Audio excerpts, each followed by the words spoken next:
നമസ്കാരം. പീഡനക്കേസിൽ അറസ്റ്റിലായ എം.എൽ.എ. രാഹുൽ മാങ്കൂട്ടത്തിനെതിരെ നടപടി ആവശ്യപ്പെട്ട് വാമനപുരം എം.എൽ.എ. ഡി.കെ. മുരളി നിയമസഭാ സ്പീക്കർക്ക് നോട്ടീസ് നൽകി. സഭയുടെ അന്തസ്സിന് നിരക്കാത്തതും ചട്ടവിരുദ്ധമായ പ്രവർത്തനങ്ങൾ നടത്തിയെന്ന് ചൂണ്ടിക്കാട്ടിയാണ് പരാതി. താൻ നോട്ടീസ് നൽകിയിട്ടുണ്ടെന്നും തുടർ നടപടികൾ നിയമസഭയാണ് തീരുമാനിക്കേണ്ടതെന്നും ഡി.കെ. മുരളി വ്യക്തമാക്കി. നിയമസഭാ അംഗത്തിനെതിരെ ഇത്തരം അച്ചടക്ക നടപടികൾ സ്വീകരിക്കുന്നത് നിയമസഭ പ്രിവിലേജ് ആൻഡ് എത്തിക്സ് കമ്മിറ്റിയുടെ ശുപാർശയോടെയാണ്.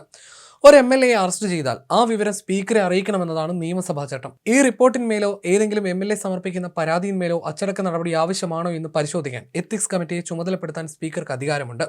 രാഹുൽ മാങ്കൂട്ടത്തിനെതിരെ സ്വകാര്യ പരാതികൾ ലഭിച്ചിട്ടുണ്ടെങ്കിലും നിയമസഭാ അംഗത്തിൽ നിന്നും അയോഗ്യനാക്കണമെങ്കിൽ ഒരു നിയമസഭാ അംഗമെങ്കിലും പരാതി നൽകേണ്ടതുണ്ടെന്ന് സ്പീക്കർ എൻ ഷംസീർ നേരത്തെ പറഞ്ഞിരുന്നു. പ്രിവിലേജ് ആൻഡ് എത്തിക്സ് കമ്മിറ്റിക്ക് വിഷയം കൈമാറണമെങ്കിൽ നിയമസഭാ അംഗങ്ങളിൽ ആരെങ്കിലും ഒരാൾ പരാതി നൽകണമെന്നും അത്തരത്തിലൊന്നും ഇതുവരെ ലഭിച്ചിട്ടില്ലെന്നുമായിരുന്നു അദ്ദേഹം കഴിഞ്ഞ ദിവസം വ്യക്തമാക്കിയത്. രാഹുലിനെ അയോഗ്യനാക്കണമെന്ന് ആവശ്യപ്പെട്ട് നിരവധി സ്വകാര്യ വ്യക്തികളുടെ പരാതികൾ ലഭിച്ചിട്ടുണ്ടെങ്കിലും സമിതിക്ക് അതിൽ നടപടിയെടുക്കാൻ കഴിയില്ല. നിയമസഭയുടെ പ്രവർത്തനങ്ങളിൽ സ്വകാര്യ വ്യക്തികൾക്ക് പങ്കില്ലാത്തതിനാൽ ഒരു എം.എൽ.എ നൽകുന്ന പരാതി മാത്രമേ സമിതിക്ക് കൈമാറാൻ കഴിയൂ. ഈ ഘട്ടത്തിലാണ് എം.എൽ.എ പരാതി നൽകിയിരിക്കുന്നത്. CPM പ്രതിനിധി മുരളി പെരുന്നള്ളി അധ്യക്ഷനായ കമ്മിറ്റിയിൽ M.V. Govindan, T.P. Ramakrishnan, K.K. Shailaja, H. സലാം എന്നിവരാണ് CPM അംഗങ്ങൾ. CPI-യിൽ നിന്ന് P. ബാലചന്ദ്രനും JDS അംഗമായി മാത്യു ടി തോമസും ഉണ്ട്. UDF-നെ പ്രതിനിധീകരിച്ച് റോജി M. ജോണും UA ലത്തീഫും കമ്മിറ്റിയിലുണ്ട്. എത്തിക്സ് കമ്മിറ്റി രാഹുൽ മാങ്കൂട്ടത്തിനെ നീക്കം ചെയ്യാൻ ശുപാർശ ചെയ്യുകയും ഈ തീരുമാനം നിയമസഭ അംഗീകരിക്കുകയും ചെയ്താൽ സംസ്ഥാന നിയമസഭയിൽ നിന്ന് പുറത്താക്കപ്പെടുന്ന ആദ്യ എം.എൽ.എ ആയിരിക്കും രാഹുൽ മാങ്കൂട്ടത്തിൽ. പരാതിക്കാരിൽ നിന്ന് തെളിവെടുപ്പ് നടത്തിയ ശേഷം ശുപാർശയടങ്ങിയ റിപ്പോർട്ട് കമ്മിറ്റി സഭയിൽ സമർപ്പിക്കും. തുടർന്ന് മുഖ്യമന്ത്രി ഈ റിപ്പോർട്ടിലെ നിർദ്ദേശങ്ങൾ പ്രമേയമായി സഭയിൽ കൊണ്ടുവരും.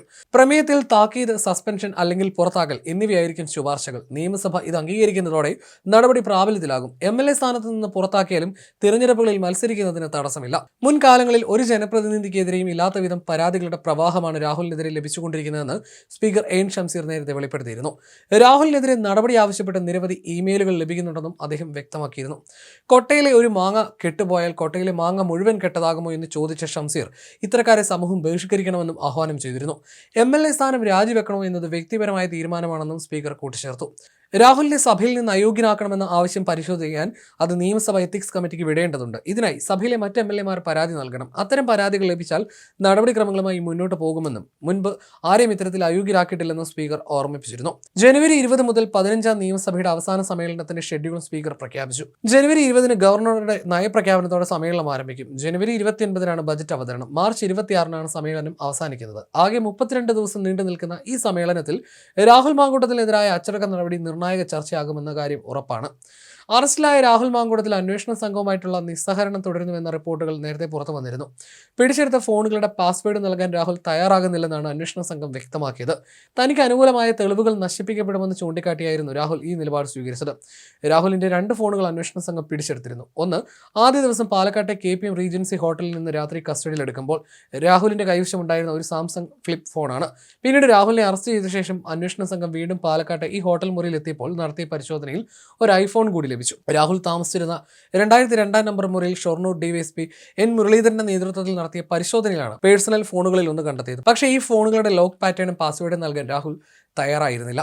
തനിക്ക് അനുകൂലമായ തെളിവുകൾ ഫോണുകളിൽ ഉണ്ടെന്നും SIT ഫോണുകൾ പരിശോധിച്ചാൽ തനിക്ക് അനുകൂലമായ തെളിവുകൾ നശിപ്പിക്കപ്പെടാൻ സാധ്യതയുണ്ടെന്നും അത് തന്റെ കേസിനെ ബാധിക്കുമെന്നുമാണ് ഫോണിന്റെ ലോക്ക് തുറന്നു നൽകാതിരിക്കാനുള്ള കാരണമായി രാഹുൽ SITയോട് പറഞ്ഞത്.